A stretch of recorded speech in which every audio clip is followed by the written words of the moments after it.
apparently the campaign, the story was that the campaign was come down on Project 25 and got the guy who was leading it kicked out. So if you're saying I have nothing to do with it, you know, I don't know anything about it. Good luck to them. A story comes out saying basically now there's communication and you're saying get rid of this guy. You're just adding fuel to the fire for the left on this whole thing. It's absolutely stupid. You're ticking off people like us on the right, all right, who basically support the Heritage Foundation. I'm going to support a proposal that's going to tear down the swamp. And now it looks worse than ever. It's totally stupid. I don't get it. So no sense.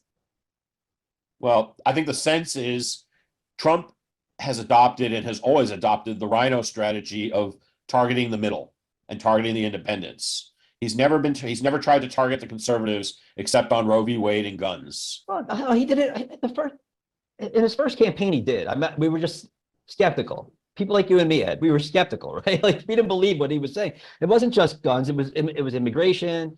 All right, that was another major issue. Energy policy, right? So I don't think that he really was looking to appeal to the middle then. I think he's waffling more now. So I'm going to throw out an idea for this. He's waffled on all the ententitlement shit too, for sure. Like that. Well, he hasn't waffled on that. He's just on the wrong side. Right, yeah, exactly right. So let me throw out a thought on 2025. He came out against it early because he didn't know a damn thing about it. Most of what Project 2025 does is helps him do what he wants to do, but because the Heritage Foundation and their advertising, because conservatives in their lack of knowing what was going on did not get ahead of the game, the Democrats, the liberals have been able to paint this as the end of America as we know it. So if Trump distances himself from it during the election, he gets a degree of protection, but then he can follow through with those same names of his own choosing. Oh, come on. They're on their list afterwards. You can't campaign against something, win, and then say, oh, just kidding. I'm going to go and do what I said I was against. No. I mean, you're not going to campaign. You can't campaign against Project 2025 because it's 900 pages long and it's every conservative wish list known to humanity. You right, can and say, Trump has rejected it. No, you can. What he says, it's not my plan. My plan is what Agenda 47. As Mike said, he went further this week. Yeah. Well, what happened this week was it totally flies in the face of everything he was claiming before, which like he knew nothing about it. He wants nothing to do with it. And then they're basically telling them, get rid of this guy. I think he's approached it as an issue of party unity and in kind of, be behind me, be behind what I've officially released as our policies.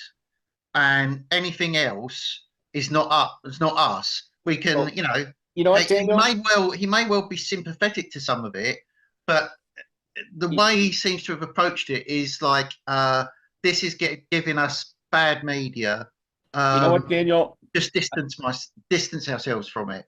Given what he has been through, given what Trump has been through at this point in his life, you would think the guy would understand the need for allies. Okay. And maybe Project 25 didn't come from him. Maybe he's not in charge of it. Maybe he wouldn't get credit for it. Maybe it'll detract from some of the credit he gets for his platform, some of which overlaps it. But God damn it, he needs allies. And it's time for him to stop pissing off his allies. I mean, these are people that are on his side. It's more than pissing off his allies. He's alienating people like us. Well, he really ought to take a moderate view. You really ought to take a moderate view. It's like, oh, there's some good ideas in there. Yeah. There's some stuff I don't agree with. Heritage Foundation is a great organization. They've done a lot for freedom over the years. I agree with a lot of their policies. I don't know a lot about 2025. There's probably a lot I agree with. There's probably some stuff I don't agree with. That would have been the end of it. Right. I think the reason there was the strong reaction against 2025 is that it proposed things that would actually strike to the core of Democrat power and damage them. And that's why they went insane on it. It begins Trump's disabling the administrative. Trump's obviously looking at it more as, it is that kind of worrying about scare in the middle, and that which I have long said is a bad policy to follow. You cannot, because anything that really does good is going to be treated as if it's insane by the controlled media. So you have to just laugh at that. when they start saying it's the end of America, it's the end of democracy, it's, you know, it's this, it's that, the response should be that you laugh at it.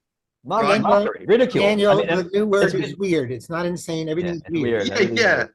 Change- Actually, weird. I think a lot of people on the right have done a good job of ridiculing it. I've seen a lot of memes, you Yeah. know. I mean, I was tempted to make one like Project 2025 is going to bring back new Coke, you know, anything you can think of. You know, any stupid, crazy thing. I mean, make fun of it. We've talked about this a lot. That's a big weapon that you need to use. You need to mock and ridicule the hell out of all that crap. It's not worth it going into the 900 pages and saying, you're wrong, you're wrong, you're wrong.